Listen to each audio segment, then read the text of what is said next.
कि जी शहीद ज़ुल्फ़िकार अली भुट्टो उनको फांसी हो गई और रात के रात आपने जो है दफना भी दिया, और आप क्या कहते हैं, आप फिर आपने उनकी फैमिली के साथ कौन सा जुल्म है जो नहीं किया। तो ईद की रात फरयाद तारफू साहिबा को हॉस्पिटल से जेल मुंतकिल किया था in violation of the jail manual.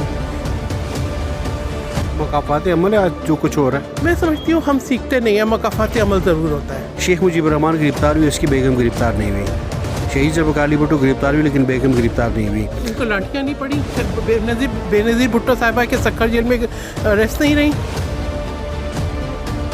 Ma'am Eid के बाद सियासी मंजरनामा क्या होगा? क्या यहाँ पे दंगल ही लगाना है? तो हमने 2014 में भी देखा, हमने इस्लामाबाद की ग्रीन बेल्ट भी जलते हुए देखी, हमने शोधा की यादगारें भी मिसमार होते हुए देखी, हमने रेडियो पाकिस्तान PTV पे हमले भी देखे। अब बस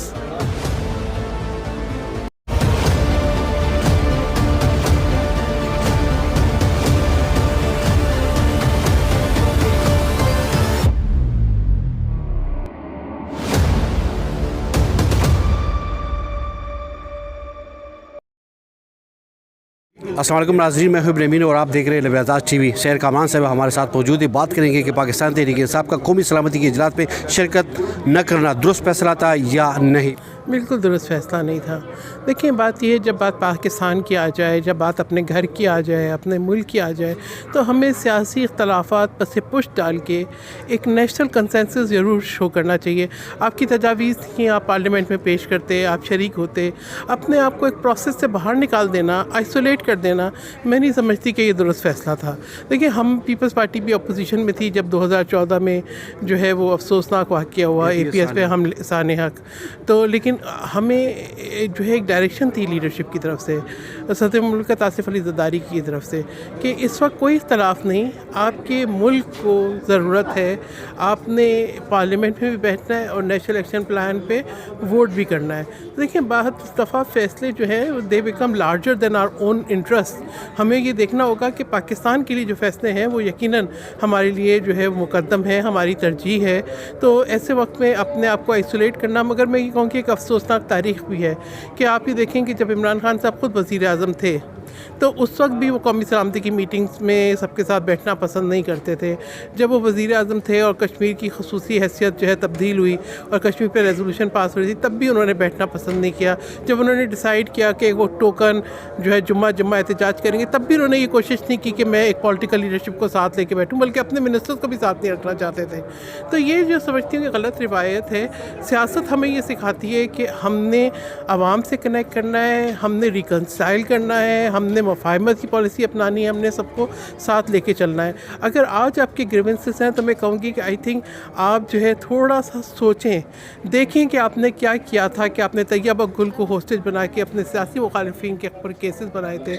आपकी जो है उस वक्त जो इंतकाम की सोच थी, उससे आपके एरोगेंस से कोई महफूज नहीं था।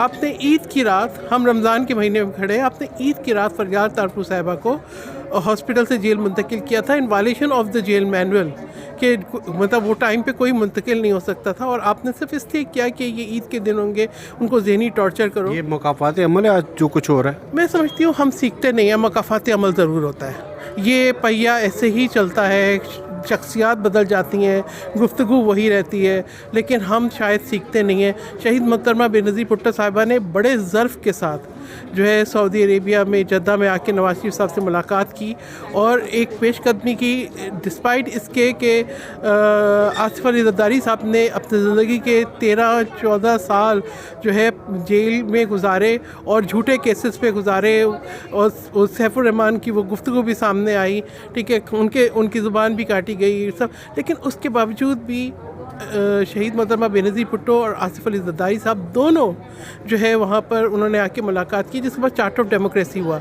इसी तरीके से सदर आसिफ अली ज़रदारी ने सबको एक मुफाहमत का पैगाम दिया, उन लोगों के साथ भी जिन पे हम बड़े तहफ़्फ़ुज़ात थे, सबको साथ लेके चले। तो देखिए ये बड़ा ज़रूरी होता है कि बीबी की शहादत भी हो जाए और कोई पाकिस्तान खप्पे का नारा लगाए। ये डायरेक्शन सेट की थी हमारी کہ پاکستان جو ہے سپریم ہے، ہم اسی وقت آگے بڑھیں گے جب ہم ایک قوم بنیں. تو میں یہ کہوں گی کہ اپنے جو ہے یہ سیکھنا چاہیے کہ آج آپ نے کل کیا کیا، آج آپ کے ساتھ کیوں ہو رہا ہے اور کل کیا ہوگا. آئی تھنک پیپلز پارٹی وہ واحد جماعت ہے جو کسی جماعت پہ پابندی لگانے کے حق میں بھی نہیں ہے، اور ہم انسانی حقوق کی بات بھی کرتے ہیں. اور اگر ان سے ابھی during while they are in opposition اب بھی ان سے بات کریں تو ان کی ایروگینس نہیں جاتی. دیکھیں کسی کو چور چور چور چور کہنے سے آپ خود جو ہے کسی آپ کے جرائم پہ پردہ نہیں پڑ سکتا. آپ نے ایک ایسی ٹرمینالوجی، اتنی ایک ہیجان انگیزی متعارف کرا دی ہے پاکستان کی آئندہ آنے والی نسلوں میں اور پاکستان کی یوتھ میں. ایک نفرت جو ہے نا، میں سمجھتی ہوں سیاست کو پولیوٹ کیا ہے اور اس کے نتائج ہم دیکھ رہے ہیں. تو ایک وقت تو ایسا بھی ہوگا نا جہاں آپ بیٹھے ہوں گے سکون سے سوچیں گے کہ مجھ سے کیا غلط ہوا. جو میں نے نیو یارک میں جا کے اسپیچ کی وہ کتنی غلط تھی، جب میں نے کہا کہ میں ان سے گھر کا کھانا نہیں دوں گا، میں ان کے پنکھے اے سی اتروا لوں گا. کیا آپ کس ذہن کے یہ سب بیانات نہیں دینے چاہیے تھے پبلکلی؟ نہیں آپ تو نیشنل آپ گئے تھے دوسرے ملک میں، آپ تو کوشش یہ کرتے ہیں کہ وہاں پہ آپ پاکستانی کمیونٹی کو اکٹھا کرتے ہیں. آپ یہ میسج دیتے کہ ملک کے لیے آئیں، ہم اکٹھے ہوں، آگے اپنے ملک کو پروموٹ کریں. آپ نے ابھی بھی جو ہے یعنی آپ نے جو لابیز فارم ہائر کی وہ اس لیے نہیں کی کہ آپ پاکستان کو پروموٹ کریں، آپ نے اس لیے ہائر کی کہ وہ پاکستان کے خلاف جو ہے ایک مومنٹم کریٹ کریں. تو یہ سوچ کی بات ہے کہ آپ جو ہے ایک خاص میم کلابی ماپ ایز اے بین ماں بہن بیٹی، شیخ مجیب الرحمان گرفتار ہوئی، اس کی بیگم گرفتار نہیں ہوئی. شہید ذوالفقار علی بھٹو گرفتار ہوئی لیکن بیگم گرفتار نہیں ہوئی. ان کو لاٹھیاں نہیں پڑی؟ بے نظیر بھٹو صاحبہ کے سکھر جیل میں ریسٹ نہیں رہی؟ کیا پیپلز پارٹی کے ہزاروں کارکن جو ہے ان کے اوپر ظلم نہیں ہوا؟ کیا لوگ پھانسی اور نہیں چڑھے؟ کیا ان کو کوڑے نہیں پڑے؟ تاریخ بڑی تلخ ہے، ہماری یادداشت جو ہے وہ we live with the short memories. ہم نے وہ وقت دیکھا ہے، ٹھیک ہے نا. آپ مطلب آپ کہیں جی شہید ذوالفقار علی بھٹو ان کو پھانسی ہو گئی اور رات کے رات آپ نے جو ہے دفنا بھی دیا، اور آپ کیا کہتے ہیں پھر آپ نے ان کی فیملی کے ساتھ کون سا ظلم ہے جو نہیں کیا؟ ٹھیک ہے. اس کے بعد ہم اس کو میجر نہیں کریں گے، ہم ظلم کو ظلم سے میجر نہیں کریں گے. ہم ظلم کا جو ہے وہ کوئی اس کا جو ہے جواب ظلم سے نہیں دینا چاہتے. پیپلز پارٹی نے کبھی انتقام کی سیاست نہ اپنائی ہے، نہ ہم اس کو سپورٹ کرتے ہیں. ہم یہ کہتے ہیں سیکھیں. ہم آج کی حکومت کو کہتے ہیں آپ بھی سیکھیں، ان کو بھی کہتے تھے آپ سیکھیں. یہ وقت ایک جیسا نہیں رہتا اور ہمیں اپنی آپ کو جو ہے لے کے آگے چلنا. آج ہم کیوں پارلیمنٹ میں بیٹھے ہیں؟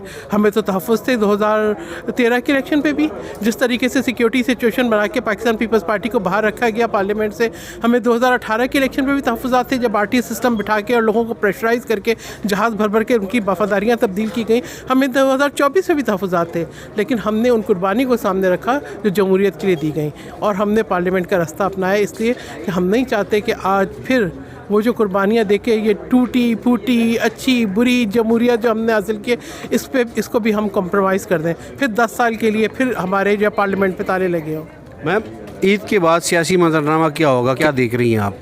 میں تو دعا کر لیں کہ اللہ تعالیٰ سب کو ہدایت دے، عقل دے. ہم پاکستان کے لیے اتنا جو ہے عہد وفا کریں اس ملک کے ساتھ، اور ہم پاکستان کے لیے ایک قومی سوچ لے کر آگے بڑھیں.